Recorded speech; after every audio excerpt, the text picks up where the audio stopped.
देवी दशा वर्तते देहाती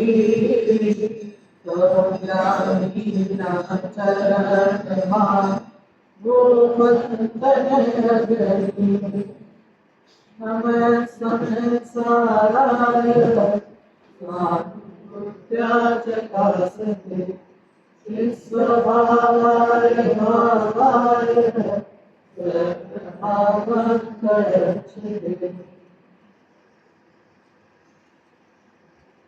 दशवर्षण महापर्व का आज सप्तम दिवस उत्तम तप धर्म का दिन।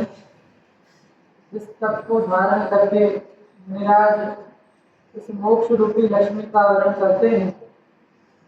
ऐसा महान उत्तम तप धर्म जिसके बल पर कहा जाए ना कि मुनिराज जो दीक्षा लेते हैं, आप सबने सुकुमार की कथा पढ़ी होगी, तो जिनको नाटक में किया था, जिनको सरसों का दाना भी जिनको चुभता था, तो उन्होंने मुनि दीक्षा अंगीकार की। तो इसके बल पर क्या कहा कि जिनको घर में सरसों का दाना, सूर्य की चमक भी जिनसे देखी नहीं जाती थी, सरसों का दाना भी जिनको चुभता था, उन्होंने मुनि दीक्षा अंगीकार की। तो किसके बल पे?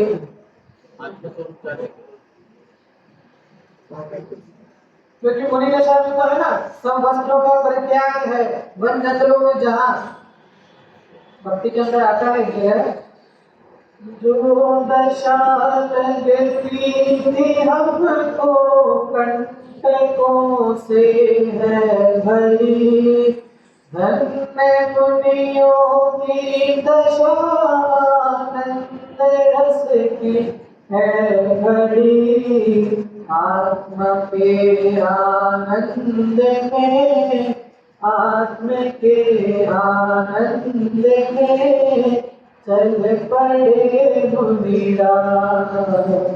क्या कहा? जो दशा जो तत्व हमको, जो दशा लगती थी हमको कंटकों से है भरी। हमें क्या लगता था ना, जंगल में जाएंगे तो क्या मिलेंगे? वहां तो भाई पहले तो मखमल है ना, पैरों के नीचे मखमल बिछा रहता था। जब राज अवस्था में थे, राजकुमार अवस्था में थे, तो पैरों के नीचे मखमल बिछा रहता था। लेकिन जब जंगल में गए तो वहां तो ना कांटे बिछे हुए हैं। लेकिन फिर भी ना इस आत्म के आनंद में, इस आत्म तत्व के आनंद में वो मुनिराज जब लीन होते हैं तो उनको जंगल के वध कांटे है ना, निर्दय से निर्दय पशु ना चांदनी 3 दिन तक खाती रही तो भी भार नहीं है ना, और उसके प्रति देश का भार नहीं ना। विचार करना है जो उत्तम तप धर्म के धारक जो मुनिराज होते हैं। दिखाना चढ़ा में अरे मित्र महल मसान कंचन कांच निंदन च्युतिकरण, अरे भाव तारण असी प्रहारण में सदा सुनता रहे। कोई आकर के पूजा करे, कोई आकर के मारने का भाव करे, लेकिन दोनों के ही प्रति समता का परिणाम। इन दोनों के प्रति आपने यशोदा मुनिराज की कथा तो पढ़ी होगी ना, कि सांप डालने वाला चाहे सांप हटाने वाला, दोनों के प्रति एक ही जाति का भाव है ना। ऐसे उत्तम उत्तम धर्म के धारक मुनिराज होते हैं। आज हमने न तत्व स्वरूप न मात्र बाह्य की क्रिया आदि तक ही मान रखा है, न वो भी निषेध नहीं है, लेकिन उस क्रिया के द्वारा हम आत्म स्वभाव की प्राप्ति समझते हैं, तो ये बहुत बड़ा दोष है ना। पहले तो ऐसा होता था कि जब व्रत तप आदि धारण किए जाते थे तो लोग अधिकांश समय जिन मंदिर में ही व्यतीत करते थे, है ना। तप धारण किया, आज उपवास है, उपवास तो कुछ कार्य तो करना है नहीं, है ना। और पहले तो पूरे पूरे घरों का ही उपवास रहता था ना, तो अब बनाना नहीं, खाना नहीं, तो क्या करना घर में, है ना। इससे अभी भी आप राजस्थान हिंदी साइड जाओगे ना, राजस्थान एमपी साइड में, तो अभी भी, है ना, अधिकांश समय कहाँ व्यतीत करते हैं, मंदिर में व्यतीत करते हैं। लेकिन आजकल, है ना, घर में बैठा है, टीवी का रिमोट हाथ में है, और घर वाले क्या बोल रहे हैं, इनसे कुछ मत कहो, आज इनको आराम करने दो, अरे इनसे कुछ मत कहो, आज इनका भैया गुरुदेव से परिभाषा देते थे, उप माने निकट वास, न इस आत्मा के निकट वास करना, उसका नाम तो आस्तिक उपवास है ना। बाहर में भी, अभी तो हमें बाहर में भी बहुत क्रिया में विचारने की बात है ना? जो समय में समय नहीं मिल रहा था ना, ये सब कभी बनाना खाना, फिर उसका सब यूटेंसिल्स को समेटना, उसमें समय नहीं मिलता था। तो उपवास इसलिए हुआ कि हमें जो समय मिला ना, इतना समय मिला, वो अपने अंतर्वास करने के लिए समय मिला।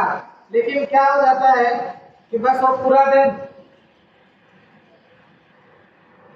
अब ये तो समझाना नहीं पड़ेगा ना, ये तो सभी समझ रहे हैं ना, इसका मतलब क्या है ना, पूरा दिन उसमें ही निकल जाता है। अपने नजदीक आने का अवसर मिला, नाम आराधना का अवसर मिला, और ये जीव ना बाहर का बहुत विचारने की आवश्यकता है। हमें निश्चय भी और व्यवहार भी दोनों ही अभी तो हमारे ना अधूरे हैं। तो हमें व्यवहार का भी वास्तविक ज्ञान नहीं है कि वास्तविक बाहर में भी व्रत किसका नाम रहा जाता है। पंडित बनारसी दास जी ने जीव के भेद बताए हैं नाटक समय सार के अंदर। ऐसे ही भाव हुआ आपको बताने का, शायद ही किसी के स्वाध्याय को बात आई हो। जीव कितने प्रकार के होते हैं? 2 प्रकार के, संसारी और मुक्त। कहीं कोई बोल देगा तो 3 प्रकार के, अंतरात्मा, बहिरात्मा, अंतरात्मा और परमात्मा। लेकिन कई बार पंडित बनारसी दास जी ने समय सार नाटक के 7 साधक द्वार में जीव के 5 भेद बताए हैं। और मैंने कहा ना, शायद ही किसी के स्वाध्याय में ये बात आई होगी। हाँ, अजित जी ने हाथ ऊपर किया है, उनके स्वाध्याय में आई है। हाँ, वो 5 नाम बहुत सुंदर है। एक बार नाम खाली बोल रहा हूँ आपको। जीव के 5 भेद बताए, 18 नंबर का श्लोक है। नाम क्या है? पहले उधर नहीं देखना, पहले मेरे को देख ना, फिर बात नहीं कर दे। क्या कहा? 5 नाम, जीव के 5 भेद बताए। डूंगा, चूंगा, सूंगा, ऊंगा और गूंगा। क्या नाम बताए? डूंगा, चूंगा, सूंगा, ऊंगा और गूंगा। किसके भेद बताए? जीव के।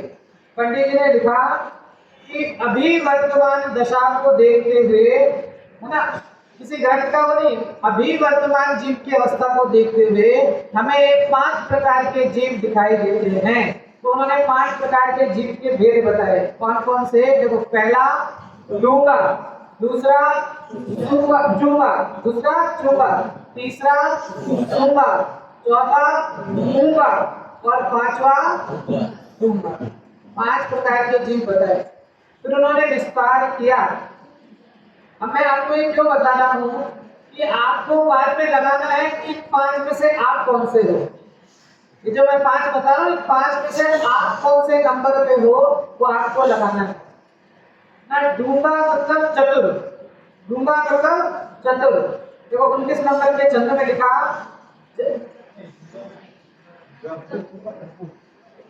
हाँ जी मैं बताऊंगा, मैं तो ये देख रहा था यहाँ पर आ गया है ना। क्या लिखा, डूंगा जीव का लक्षण, डूंगा परम दशा विषय कर्म कलंक न होए, डूंगा अगम अगाध पद वचन अगोचर सोए। अर्थात जिनका कर्म कालिमा रहित अगम्य अगाध और वचन अगोचर उत्कृष्ट पद है, वे सिद्ध भगवान डूंगा जीव है। मैंने डूंगा किसको कह दिया, सिद्ध भगवान को, है ना। अनंत सिद्ध भगवान तो उसमें चले गए डूंगा में। अब नंबर आता है चूंगा का। तो चूंगा के लिए लिखा 20 नंबर में, जो उदास है जगत सो रहे परम रस प्रेम, सो चूंगा गुरु के वचन चूके बालक देख।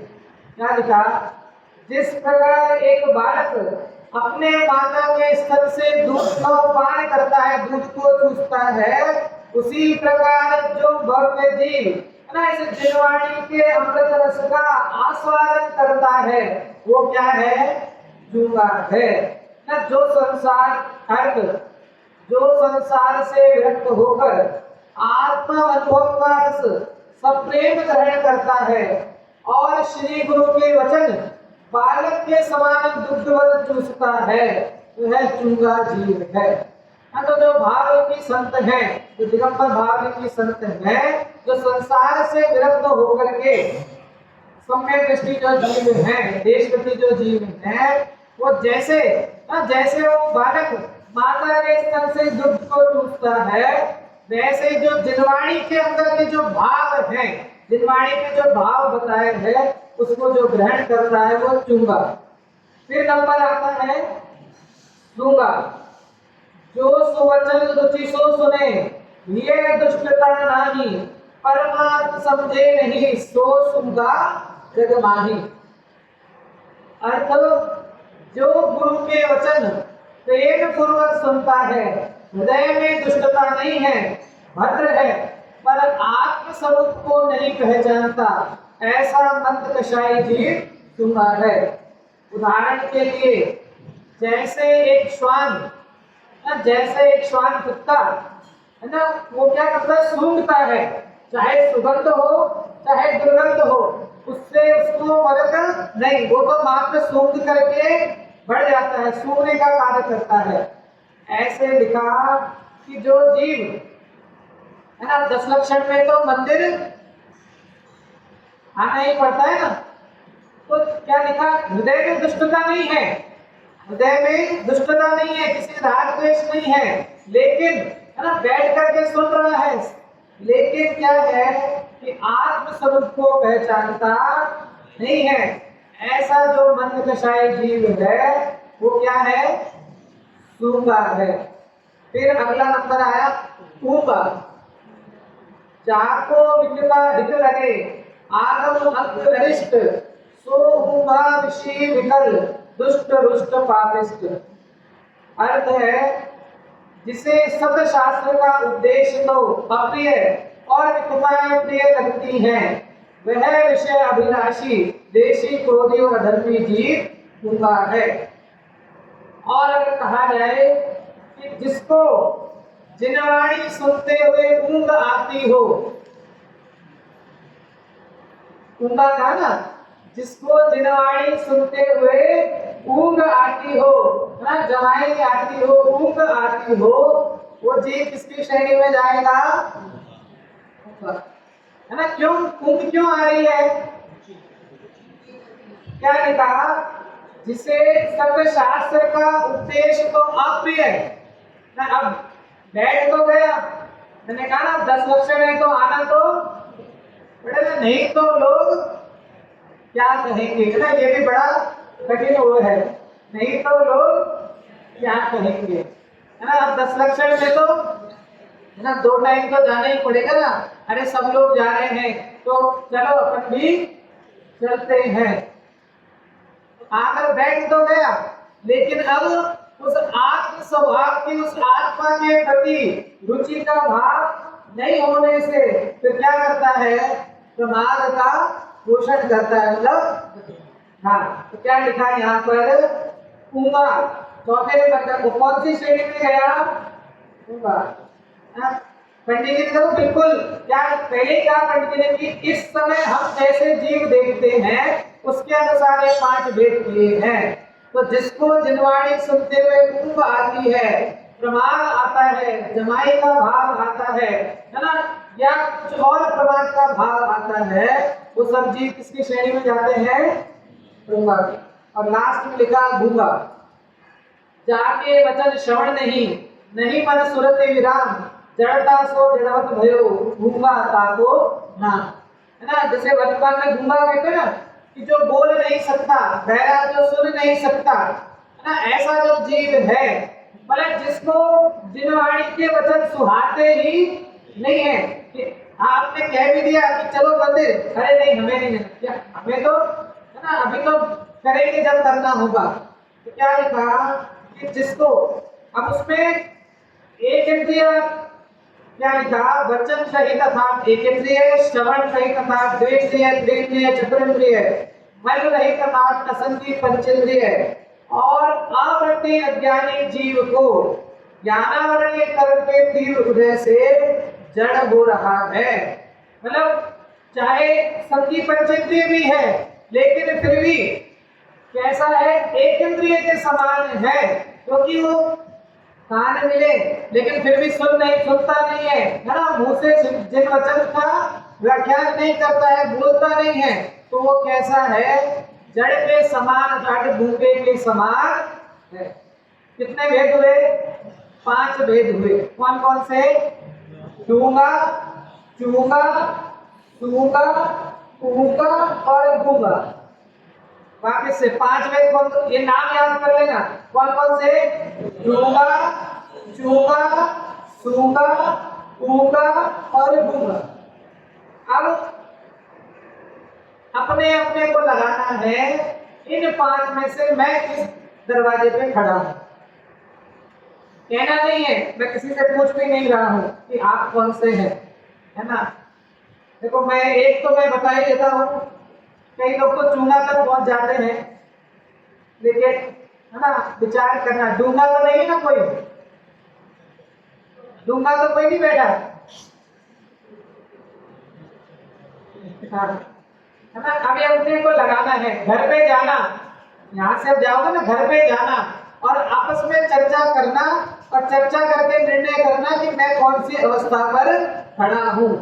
जल्दी से अपने को ऊपर मत पहुंचाना, अपनी जितनी गलतियां हैं सबका ख्याल करते हुए इन 5 भेदों में से अपने को खड़ा करना कि मैं डूंगा हूँ, डूंगा तो नहीं हो सकता, तो मैं चूंगा हूँ, मैं सूंगा हूँ, कि मैं डूंगा हूँ, कि मैं दूंगा हूँ। इन 5 भेद में से आपको घटित करना है।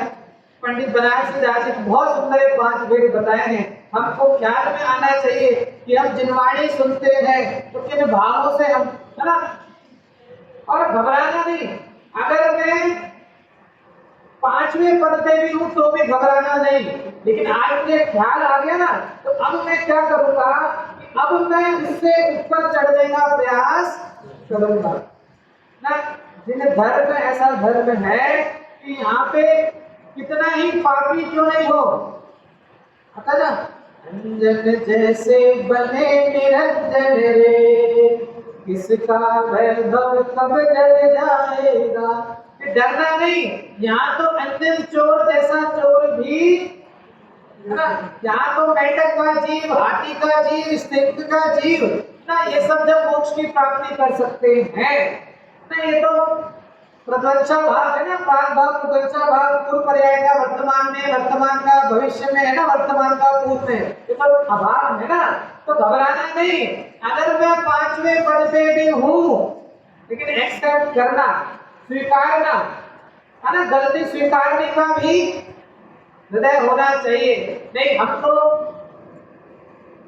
ऐसा नहीं, हम जिस पद पे खड़े हैं हमें उसका भाव भाषण होना चाहिए, और फिर ये प्रयास करना कि अब तक मैंने ऐसा कार्य क्या नहीं किया कि मैं मेरे को जिन्हें जिनवाणी में ये कहा है, अब मैं कुछ ऐसा करूं कि मैं धीरे धीरे है ना इस पद की प्राप्ति करूं और अंत में है ना डूबा उस पद तक मैं पहुंचूं। अंतिम श्लोक है, ये भी पढ़ देते हैं 24 नंबर का। ये जो 5 प्रकार के जो जीव है ना वो कैसे हैं। हाँ 24 नंबर का छंद है, पढ़ते हैं। दूंगा सिद्ध कहे सबको, सूंगा ऊंगा मूरख दो, दूंगा और विकल संसारी, दूंगा जीव मोक्ष अधिकारी। अब पंडित ने समझा दिया है ना, पंडित जी ने बिल्कुल क्लियरली समझा दिया, लेकिन होमवर्क याद रखना। ऐसा नहीं पंडित जी ने कह दिया तो घर जाके नहीं करना है, घर जाकर नहीं विचार विमर्श जरूर करना। क्या लिखा, दूंगा सिद्ध कहे सबको, सूंगा ऊंगा मूरख दो, गूंगा घोर विकल संसारी, दूंगा जीव मोक्ष अधिकारी। हम जिस मोक्ष की इच्छा से पुरुषार्थ कर रहे हैं, जिस मोक्ष की है ना, दोनों टाइम की विषय मोक्ष का चल रहा है। प्रातः काल भी मोक्ष की प्राप्ति ज्ञान के द्वारा और सायंकाल भी मोक्ष की प्राप्ति पुरुषार्थ के द्वारा। तो जिस मोक्ष को तरफ में हम कार्य कर रहे हैं तो मोक्ष कैसे होगा ना, पंडित जी ने दूंगा को तो इसमें ले लिया सिद्ध, दूंगा सिद्ध कहे सबको, और दूंगा ऊंगा मूरख दो, है ना। हम किसकी श्रेणी में जाएंगे, लगाना, सूंगा ऊंगा मूरख दो, गूंगा घोर विकल संसारी, है ना। वो तो क्या है, उसके तो अभी है ना, अभी तो निगोद की अवस्था वाला जीव है। निगोद कहा, इसका मतलब निगोद में रहने वाला नहीं, इसका मतलब अभी उसका संसार का किनारा बहुत दूर है, और एकमात्र चूका जीव मोक्ष अधिकारी। कि जो है ना, जिस प्रकार बालक माता का दुग्ध का पान करता है, उस प्रकार जो जीव इस जिनवाणी में जो बात बताई है ना, जिनेंद्र भगवान की वाणी में जो तत्व आए हैं, उन तत्वों का जो श्रवण करता है, ग्रहण करता है ना, जानता है, पहचानता है, अनुभव करता है, ऐसा जीव है ना मोक्ष का, चूका जीव मोक्ष का अधिकारी होता है ना। जिनेंद्र भगवान की वाणी जिसको सब आपने सुना ही होगा ना, समाचरण के अंदर जब भगवान ना गंधकुटी में विराजमान होते हैं कमलासन से अधर ऊपर, और जब दिव्य ध्वनि गिरती है तो दिव्य ध्वनि कितनी भाषाओं में गिरती है। देखो विशेषता कैसी है, तो निरक्षरी है, तो कैसी निरक्षरी है, लेकिन फिर भी है ना समझाने के उसमें लिखा कि 18 महाभाषा और 700 लघु भाषा, मतलब जितनी भी भाषाएं होती हैं, जैसा भी जीव सामने बैठा हो, जैसे आप जैसे एआई से अभी साइंस में तो अभी ट्रांसलेटिंग चालू किया है, ट्रांसलेटिंग के जो डिवाइस आते हैं ना, वो गले में लटका हुआ और उसको ट्रांसलेट करा, वो तो अब जैसे पार्लियामेंट के अंदर होता है ना, वो डिवाइस लगी है, वो जो भी एमपी है किसी भी लैंग्वेज में बोल रहा है, साउथ का है तो साउथ की लैंग्वेज में बोल रहा है, नॉर्थ का है किसी भी लैंग्वेज में बोल रहा है, आपको उसका ट्रांसलेशन जिस लैंग्वेज में सुनना है, और बाद में नहीं, वो बोल रहा है तुरंत की तुरंत उसका ट्रांसलेशन हो रहा है। ऐसे डिवाइस है ना आजकल तो सब जगह, जो अपने फॉरेन में जाते हैं, जो डेलीगेट फॉरेन जाती है ना, ट्रांसलेटर रखी। तो ये तो साइंस ने अभी ढूंढा है, तो साइंस ने अभी 101 साल में ढूंढा है ना। हमारे जैन धर्म में तो कब से है ना, भगवान की वाणी, और वहां तो बोल रहा है, यहाँ तो निरक्षरी सर्वांग से खिलने वाली जो वाणी है, वो जो भी चाहे त्रियंच गति का जीव बैठा है, चाहे देव गति का जीव बैठा है, चाहे मनुष्य गति का जीव क्यों नहीं बैठा है, उसको स्वतः ही अपनी भाषा में समझ में आ जाता है ना। और भी कैसा कि उसके मन में जो शंकाएं ऊपर होती ना, वो शंकाओं का सहज ही समाधान उस दिव्य ध्वनि के अंदर आ जाता है। ऐसी तो भगवान की वाणी होती है। कितनी कितनी बार गिरती है,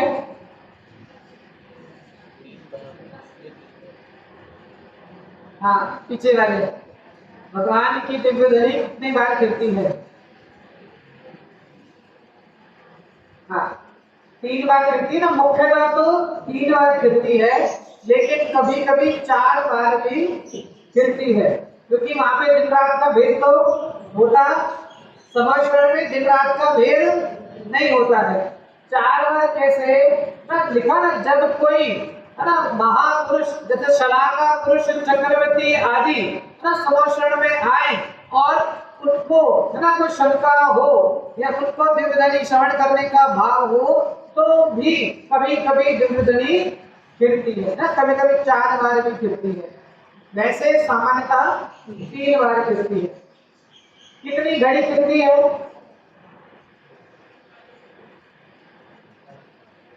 कितनी घड़ी गिरती है एक बार में? मिनट कब तो थे मिनट, हाँ 2 घड़ी नहीं, 8 घंटा हाँ 8 घंटा वो तो आपने कैलकुलेट कर लिया, वो तो किसी ने बता दिया कैलकुलेट। मैं पूछ रहा हूँ कितनी घड़ी गिरती है, वहां तक तो अभी आएंगे अपन, 7 घंटे को मिनट तक तो आएंगे। कितनी घड़ी गिरती है? 6 घड़ी। कितनी घड़ी गिरती है? 6 घड़ी। एक घड़ी होती है 24 मिनट की, एक घड़ी होती है 24 मिनट की। कितनी घड़ी गिरती है? 6 घड़ी। कितनी बार गिरती है? 3 बार। क्या कहा वापिस से? तीर्थंकर भगवान की दिव्य ध्वनि जब गिरती है, एक बार में 6 घड़ी गिरती है, एक बार में 6 घड़ी। एक घड़ी कितनी? 24 मिनट की, तो मल्टीपल करो 144, 24 मल्टीपल बाय 6 कितना आया? 144। 144 मिनट एक बार में। कितनी बार में? एक बार में 144 मिनट। अब उसको घंटों में कन्वर्ट करो, कितने हो गए? 2 घंटे और 24 मिनट। सीधा है ना, 60 प्लस 60 120 प्लस 24 2 घंटे और 24 मिनट। तो मैं क्या कहना चाह रहा हूं, एक प्रवचन कितने घंटे का हुआ? 2 घंटे 24 मिनट का।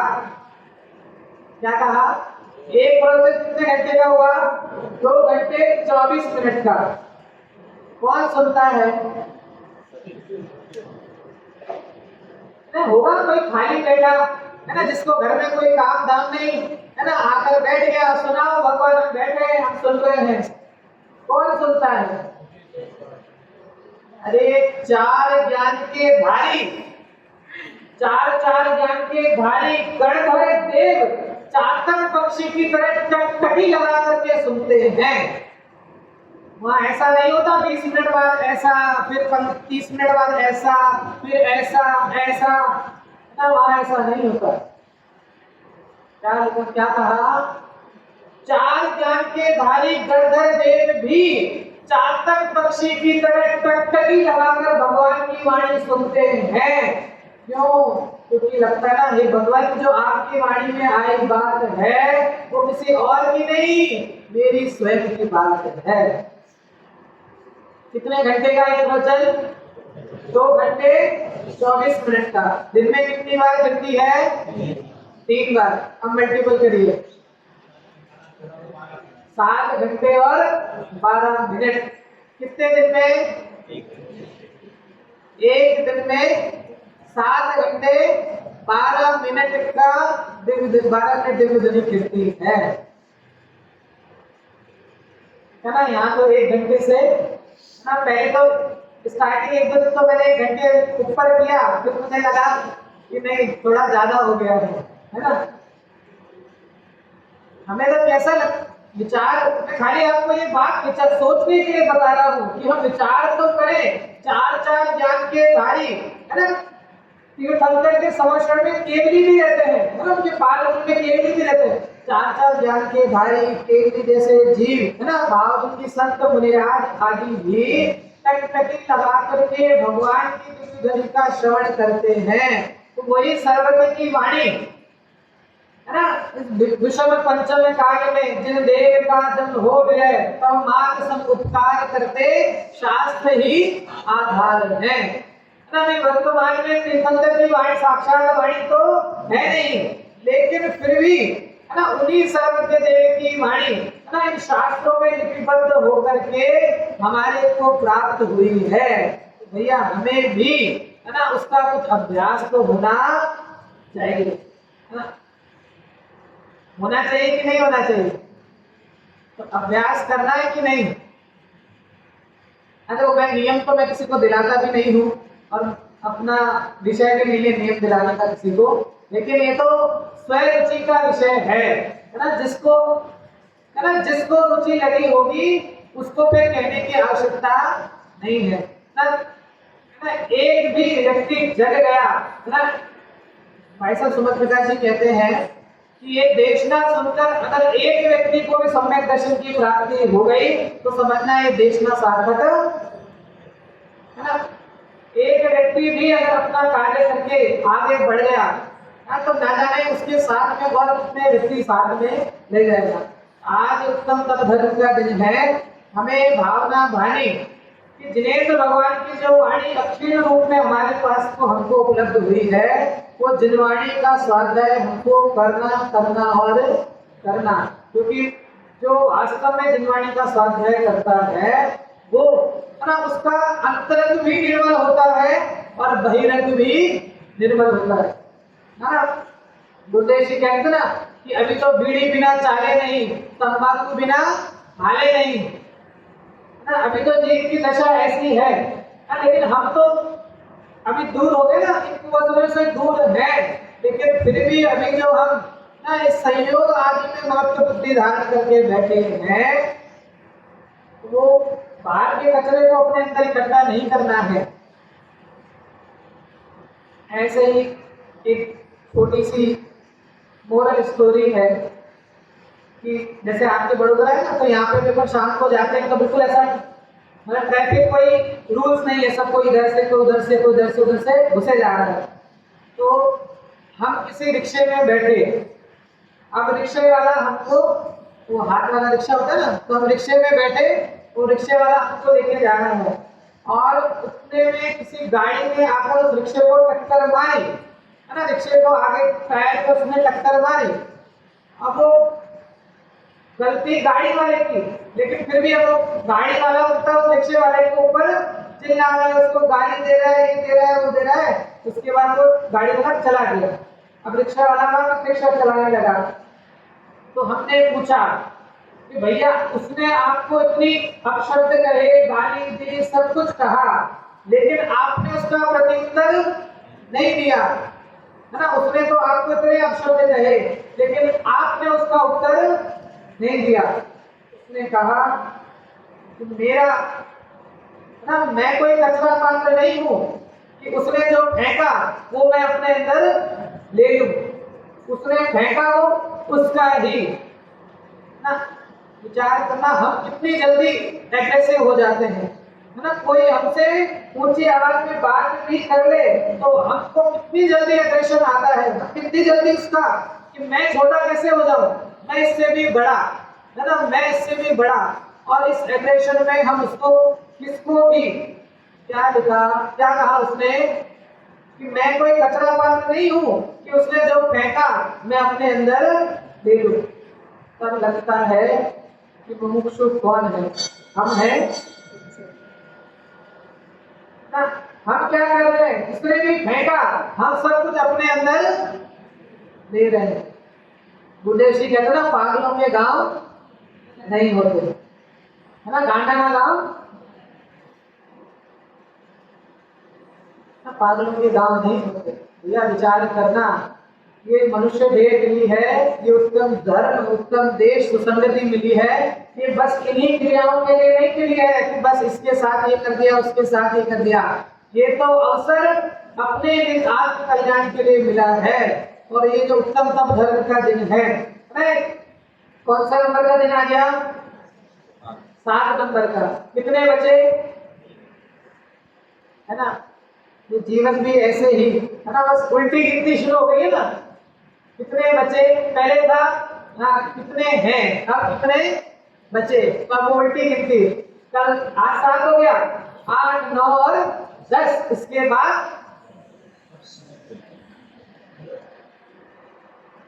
है ना, होगा कि नहीं होगा ना, 8 9 10, इसके बाद बस ना, इसके बाद ये समागम मिलेगा है ना। जो जो ना अंकुल में जो जो नए नए चेहरे यहाँ दिखाई दे रहे हैं, वो चेहरे फिर शायद आपको ना अगले वर्ष ही दिखाई देंगे। विचार करना, अगर हमको दिनवाणी सुहाती है तो मैंने सबसे पहले दिन जो प्रश्न किया था, यदि तुझे संसार से दुख भाषित होता है तो, ये जो पूरी कथा है ना, ये जो पूरी कथा मात्र उनके लिए है जिसे संसार से दुख भाषित होता है। तो चलता हुआ विषय अपना समय सार 153 नंबर की गाथा की चर्चा कल हमने की थी, उसकी ही टीका पढ़ते हुए आगे चलेंगे। एक बार 151, 152 और 153 नंबर का तो जो गुजराती पद्यानुवाद है, 151 से एक बार पढ़ते हैं 53 तक का, फिर आगे विषय आगे बढ़ाएंगे। हाँ बोलिए।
जो परमार्थ अर्थात आत्म स्वभाव को नहीं जानकर मात्र बाह्य में ना किसकी चर्चा चल रही थी, उन मुनिराजों की चर्चा चल रही थी जो मुनिराज सुकृत और दुकृत अर्थात शुभ और अशुभ इन दोनों ही भावों से भिन्न होकर के जो परमार्थ अपनी आत्मा में अर्थात ज्ञान मात्र में जो लीन होते हैं, उन मुनिराजों की चर्चा चल रही थी। तो उन मुनिराजों के लिए कहा कि आत्मा कैसी है, ना शुद्ध स्वभावी है। ये तो हम सबको ख्याल है ना, आत्मा कैसी है, शुद्ध स्वभावी है। लेकिन अभी वर्तमानगत जो पर्यायगत जो दोष है, उस दोष को गौण करके जो जीव ज्ञान, जो आत्मा का जो असाधारण लक्षण जो ज्ञान है, उस ज्ञान में जो रमण करता है, वो जीव मोक्ष की प्राप्ति करता है ना। सभी जीव शुद्ध तो है, जैसे बॉम्बे में क्या होता है, हर स्टेशन के बाहर में छोटा सा मार्केट होता है। आप में से अधिकांश गए होंगे ना, जैसे मलाड के बाहर मलाड का मार्केट, नटराज मार्केट है ना, गोरेगांव के बाहर, कांदीवली के बाहर। तो जैसे आप स्टेशन से निकलो तो एक ऐसी गली होती है, उसमें छोटा मार्केट सा होता है। तो आप ट्रेन से उतरे और गली से जा रहे हैं, वहां पर एक व्यक्ति घड़ी बेच रहा है। क्या बेच रहा है? घड़ी बेच रहा है। तो ऐसी टेबल लगाई गई है, दुकान नहीं, ऐसी सड़क पे टेबल लगाई हुई है और उस टेबल के ऊपर बहुत सी घड़ियां रखी हैं और वहीं बाजू में एक बाल्टी रखी है, उस बाल्टी में पानी है और उस पानी में घड़ी है। अब हमको क्या लगेगा, कितना मूर्ख है ना। घड़ी पानी में डाल दी, घड़ियां खराब हो जाएंगी है ना, नुकसानी का धंधा करके बैठा है, लगेगा कि नहीं? लगेगा कि नहीं? बोलो, लगेगा? नहीं लगेगा है ना। पंडित जी की बात बार बार याद आती है अन्य जगह को बहुत चतुराई लगाता है ना, चतुर है ना। तो तुरंत ख्याल में आया, क्या ख्याल में आया? अरे भैया तुम्हें आपको पता नहीं है, ये जो घड़ी है ना, वो घड़ी जो पानी में डली है वो नुकसान के धंधे के लिए, वो बताना चाह रहा है कि जो पानी में पड़ी घड़ी है ना वो कैसी है, वाटर प्रूफ है। कैसी घड़ी है? वाटर, मतलब कि वो घड़ी पानी के अंदर डली हुई होने के बाद भी उन घड़ियों में कभी पानी ने प्रवेश नहीं किया।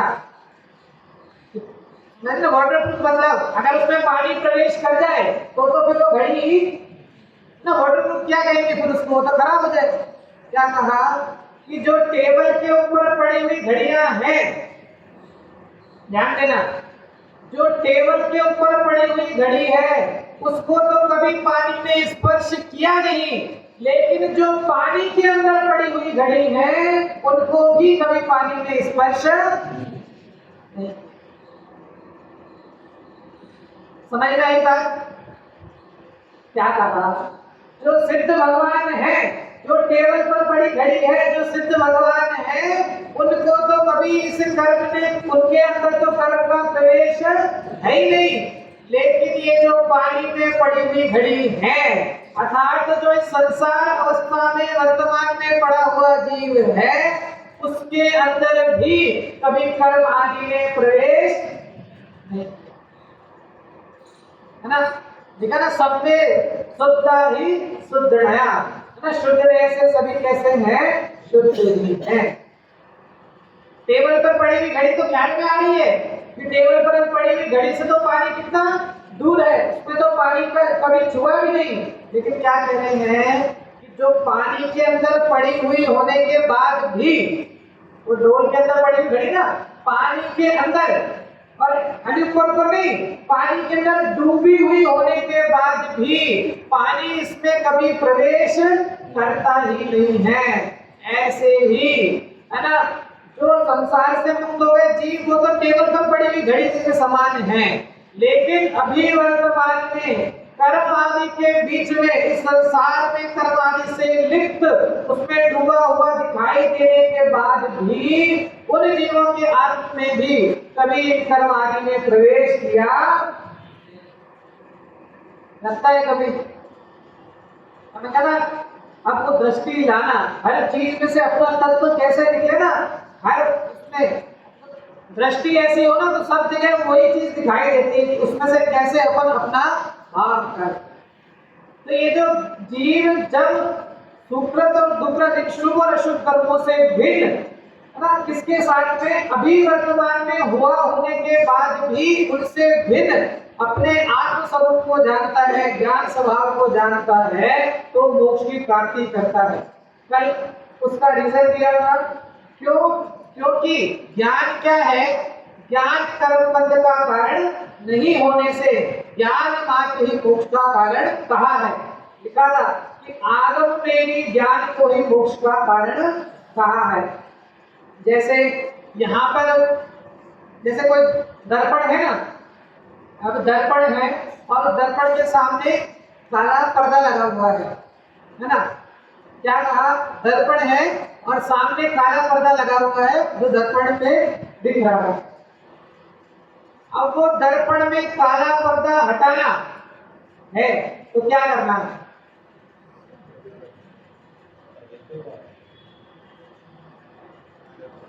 प्रश्न ख्याल में आया?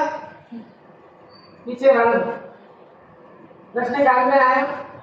पुनः पूछता हूं। दर्पण है, ये जैसे आप मान लो जो व्हाइट प्रोजेक्टर है ना, ये दर्पण है और सामने यहाँ पर काला पर्दा लगा हुआ है जो उस पर दिख रहा है। अब उस काले पर्दे को हटाना है तो क्या करना है? दर्पण को घुमा दे, पर्दा हटा दे।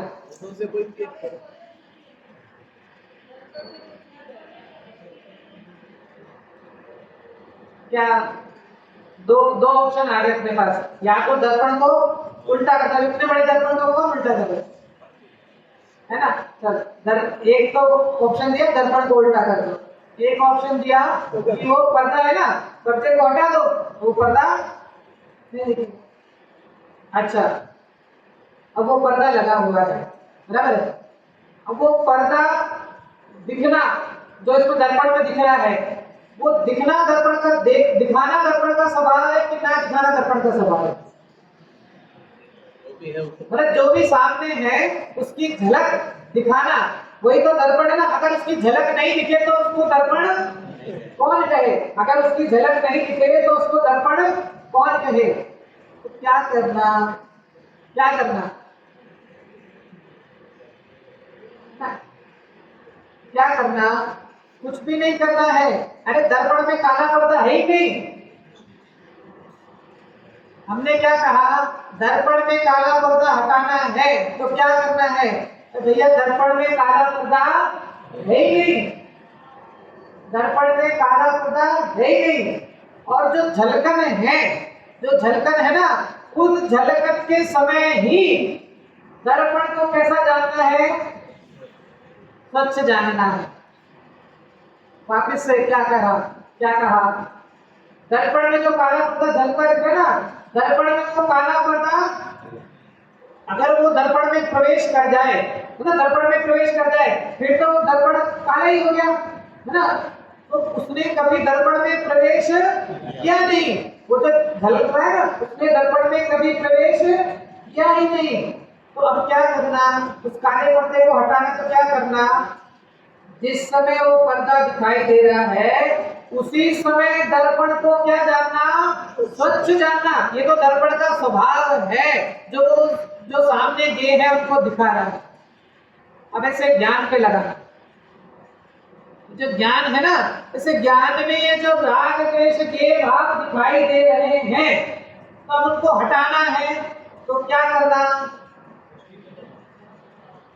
समझ में आएगा? समझ में आ रहा है क्या बोला? ज्ञान रूपी जो दर्पण है उस दर्पण में जो ज्ञेय रूपी है ना, जो ज्ञेय रूपी जो विषय दिखाई दे रहे हैं, झलक रहे हैं, उन ज्ञेयों को हटाना तो क्या करना?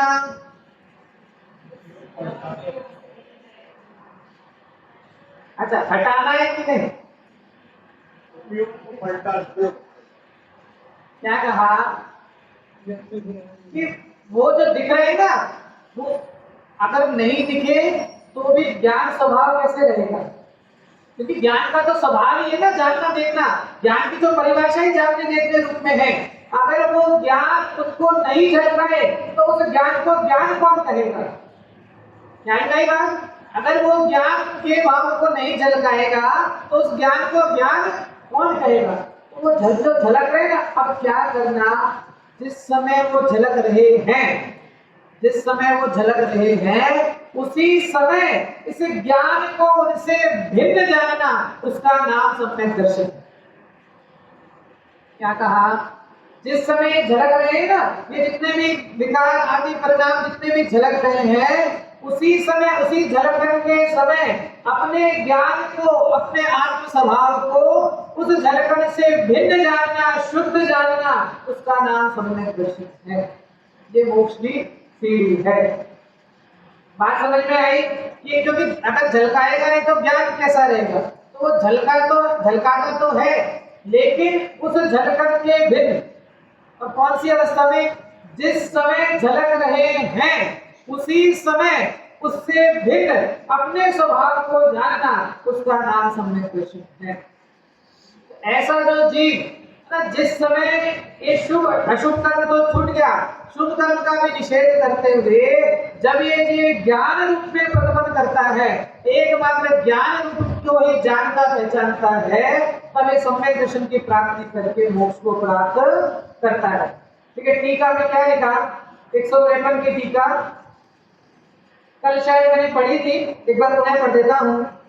ज्ञान ही मोक्ष का हेतु है, क्योंकि ज्ञान के अभाव में स्वयं ही अज्ञान रूप होने वाले अज्ञानियों के अंतरंग में व्रत, नियम, शील, तप इत्यादि शुभ कर्मों का सद्भाव होने पर भी मोक्ष का अभाव है। क्यों? क्योंकि जो अज्ञान है ना, वो अज्ञान तो बंध का हेतु है, अज्ञान ही बंध का हेतु है। क्योंकि उसके अभाव में स्वयं ही ज्ञान रूप होने वाले ज्ञानियों के बाह्य व्रत नियमशील तप इत्यादि शुभ कर्मों का सद्भाव होने पर भी मोक्ष का सद्भाव है ना। याद रखना शाम का प्रवचन है ना, जो कारण बताए थे ना, नियामक कारण कि एक होने पर हो सकता है, नहीं भी हो सकता, जो मुख्यतः देखे जाते हैं है ना। अभी क्या लिखा, वापस ध्यान से पंक्ति देखना, क्या लिखा कि अज्ञानी के तो ये सब हो तो भी उसके मोक्ष दिखाई नहीं देता है, लेकिन ज्ञानियों के बाह्य व्रत नियमशील तप इत्यादि शुभ कर्मों का असद्भाव होने पर भी मोक्ष का सद्भाव है। कारण बताया था ना कि मुख्यतः तो मोक्ष मार्ग में व्रत नियम तप इत्यादि देखे जाते हैं, लेकिन किन्हीं किन्हीं के है ना व्रत नियम तप इत्यादि के बिना भी मुक्ति देखी जा गई है, जैसे भरत चक्रवर्ती आदि। तो ये यहाँ पे लगाना कि ज्ञानियों के, क्योंकि व्रत और नियम को पहले क्या कर दिया 152 की, अभी जो 152 की गाथा तुमने पढ़ी ना, क्या कहा था उसको, बाल तप ना, बाल तप और बाल तप कहा था ना, उदाहरण दिया था कच्चा नींबू वाला कि जैसे वो कर सब रहा है लेकिन वो मोक्ष मार्ग में काउंट नहीं होते हैं, वो सब बाल तप बाल रहते हैं, ऐसा यहाँ लिखा कि अतः ज्ञानियों के बाह्य में तो ये सब क्रियाएं तो सतह होती हैं, करनी नहीं पड़ती, लेकिन अगर ये सब क्रियाएं ना भी हो है ना, ज्ञानियों के बाह्य व्रत नियम शील इत्यादि शुभ कर्मों का असद्भाव भी हो तो भी मोक्ष का क्या है, सद्भाव है ना। भारत ज्ञान रूप परिणमन ही मोक्ष का कारण है, तो बार बार ज्ञान को ही मोक्ष का कारण जो अपना विषय ना, तो ज्ञान रूप परिणमन ही मोक्ष का कारण है और अज्ञान रूप परिणमन ही बंध का कारण है ना। यदि ज्ञान है ना, जब तक जीव अज्ञान दशा में है तब तक इसके कर्म आदि का बंधन है और उससे इसको संसार की ही प्राप्ति है, और जब एक जीव ज्ञान रूप स्वभाव में रमण करता है तो इसका मोक्ष मार्ग प्रारंभ होता है। ज्ञान अज्ञान कैसा, जैसे मान लीजिए आप यहाँ से बाहर सड़क पे गए ना, जैसे कोई सड़क पे ऐसे ही घूम रहा था तो कोई जैसे किसी लड़की को किसी लड़के का धक्का लग गया ना, भीड़ में चलते हुए उसका धक्का लग गया। अब वो लड़की उसको बोलती है ना, कैसा जो भी बोला है ना, कैसा लफंगा है ना, देख के भी चलते ऐसे खूब उसको खरी खोटी सुनाई और आगे चली गई। वो लड़का भी जल्दी में था, वो भी आगे चला गया। लड़की घर पहुंची और आज लड़की को देखने लड़के वाले आने वाले थे है ना। लड़की घर पहुंची और घर पहुंच करके उसने सामने देखा इसको, उसी लड़के को। अब कैसी दृष्टि पलटती है ना।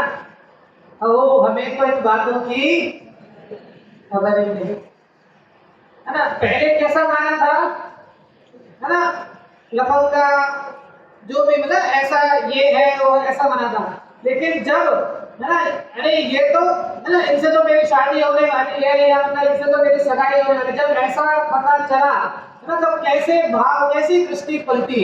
ऐसे कहते हैं जब ज्ञानी जीव जब ज्ञानी जीवों को अपने स्वरूप का ख्याल आता है तो ये बाहर के जितने भी विकार आदि परिणाम हैं, ये विकार आदि परिणामों से उनकी दृष्टि उनका उपयोग क्या हो जाता है, पलट जाता है। तो परसों कहा था ना कि अब तक टॉर्च का मुख इस तरफ था और अब क्या हुआ, टॉर्च का मुख इस तरफ हो गया है ना। सम्यक दर्शन हुआ तो क्या हुआ, इस आत्मा को आराम करने के लिए आत्मा ही शेष बचा। आराम से देखो, कई बार क्या होता है, जैसे गर्मी का जो सीजन है ना, यहाँ पे गर्मी तो पड़ती ही होगी, कितना टेम्परेचर चला जाता है 47 48 है ना, अब तो बढ़ता जा रहा है ना, 47 48 तक चला जाता है। गर्मी फुल उसमें। अब कोई आदमी व्यक्ति कोई है ना बाहर से आया थका हारा और आकर के घर पर आकर बैठा है ना, गर्मी में से आकर बैठा, एसी चालू किया, सोफे पे पैर पसार करके बैठा है ना, अंदर से ध्वनि आके ना आम है ना बैठा है। अब वो जैसे ही बैठा वैसे ही घर में है ना पत्नी ने या किसी ने भी कहा अरे बाहर से ये लेकर आना है, बाहर से ये लेकर के आ जाओ, तो कैसा लगता है ना? ऐसा लगता है ना अरे अभी तो हम इस गर्मी में से आए हैं, अभी पुनः इस गर्मी में जाना है ना, पुनः से इस गर्मी के अंदर बाहर निकलना। ऐसे ही ज्ञानी जीव, ज्ञानी जीवों का संसार का स्वरूप ख्याल में आ गया ना, तो संसार का स्वरूप ख्याल में आया तो वो कहाँ आ गए? अपने अंदर आ गए, अपने अंदर जल गए। और फिर हम कोई कहे कि वापस से इस विषय कषाय में जाना है, तो फिर कैसा लगे कि हमें उस विषय कषाय में जाना, जैसे वो बहाने बनाता ना, अरे अभी नहीं शाम को ले आऊंगा है ना, 2 घंटे बाद ले आऊंगा, अभी आना जरूरी है क्या? ऐसा वैसा। ऐसे ही ज्ञानी जीव, तो तूने संसार की सफल मालूम पड़ गई ना, संसार की जितनी अग्नि जो जल रही है ना, बाहर तो विषय कषाय की अग्नि चल रही है, इस विषय कषाय की अग्नि से बचकर प्लीज क्लोज द डोर। याद रखना लिफ्ट पे जाकर तो प्लीज क्लोज द डोर। ऐसे ही अपने स्वभाव में आना और क्या करना? क्लोज द डोर, इस दरवाजे को बंद कर लेना ना, अपने अंदर अपने स्वभाव को जानना। क्योंकि बाहर तो जितना बाहर जाएगा उतना ही भटक कर रह जाएगा। तो बाहर तो इतनी चतुराई लगाता है, जैसे आप बाहर जा रहे हैं ना और बाहर कोई पागल है, कोई पागल खड़ा है चौराहे पे और वो पत्थर मार रहा है, कोई पागल चौराहे पे खड़ा है और वो पत्थर मार रहा है, तो आप क्या करेंगे? समाप्त करता हूँ। क्या प्रश्न पूछा मैंने? आप बाहर गए, आपके घर पे जाने का जो भी रास्ता हो, आप वहां से जा रहे हैं और एक पागल चौराहे पे खड़ा है और वो पत्थर मार रहा है, आप क्या करेंगे? क्या करोगे तुम? ना उसने एक बार हड्डी उठाकर क्या करेंगे? क्या करेंगे है ना? सबको ख्याल में क्या करेंगे? हम उससे दूर जाएंगे है ना, हम उससे दूर जाएंगे।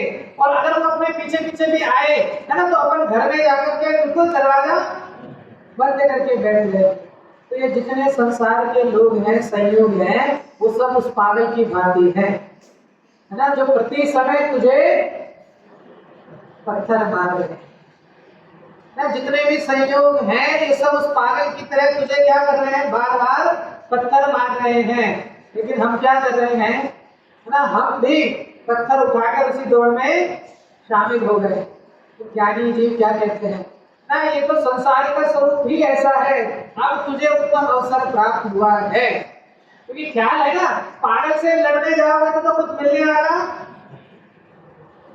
आप पागल से जीत पाओगे है ना? उल्टा जितना नजदीक जाओगे, सर्वर पे लग गया तो सर्वर टूट जाएगा है ना। आप उसको समझाने गए या उससे लड़ने गए और उसने वो पत्थर मारा, सर पे लग गया तो सर्वर टूट जाएगा। तो क्या करते हैं हम? उससे क्या हो जाते हैं? दूर हो जाते हैं, हम उससे दूर हो जाते हैं। ऐसे संसार के संयोग, विषय कषाय के परिणाम, राग द्वेष के परिणाम, ये सब परिणाम ऐसे हैं कि जितना तुम उसमें जाएगा उतनी तेरी ही हानि होने वाली है। इसलिए ज्ञानी जीव कहते हैं ना, इन सब से क्या कर, एक बार नहा ले ना। जैसे उस दिन कहा शमशान से आकर जैसे नहा लेता है ना, ऐसे एक बार रागादि विकारी भावों से क्या कर, तू नहा ले। रागादि विकारी भावों को छोड़ने का प्रयास करें और जैसे ज्ञान स्वरूपी आत्मा के द्वारा, मात्र पढ़ रहा हूं बाहर, फिर विषय कर लेंगे। इस ज्ञान रूप जिसको मोक्ष का कारण कहा ना, ज्ञान रूप परिणमन ही मोक्ष का कारण है और अज्ञान रूप परिणमन ही बंध का कारण है। व्रत नियम शील तप इत्यादि शुभ भाव रूप शुभ कर्म कहीं मोक्ष के कारण नहीं है। और ज्ञान रूप परिणत ज्ञानी के वे शुभ कर्म ना होने पर भी वह मोक्ष को प्राप्त करता है, तथा अज्ञान रूप परिणत अज्ञानी के वे शुभ कर्म होने पर भी वह बंध को ही प्राप्त करता है ना? क्योंकि अज्ञान अवस्था में जितना भी कार्य किया गया वो बंध का ही कारण होने से न संसार को बढ़ाता है। तो हम सभी अपने इस अज्ञान का नाश करें और शीघ्र अतिशीघ्र ज्ञान रूप में प्रतिबंध करते हुए इस ज्ञान स्वभाव आत्म तत्व के लक्ष्य के द्वारा मोक्ष रूपी लक्ष्मी का वर्णन करें। इसी भागवत के साथ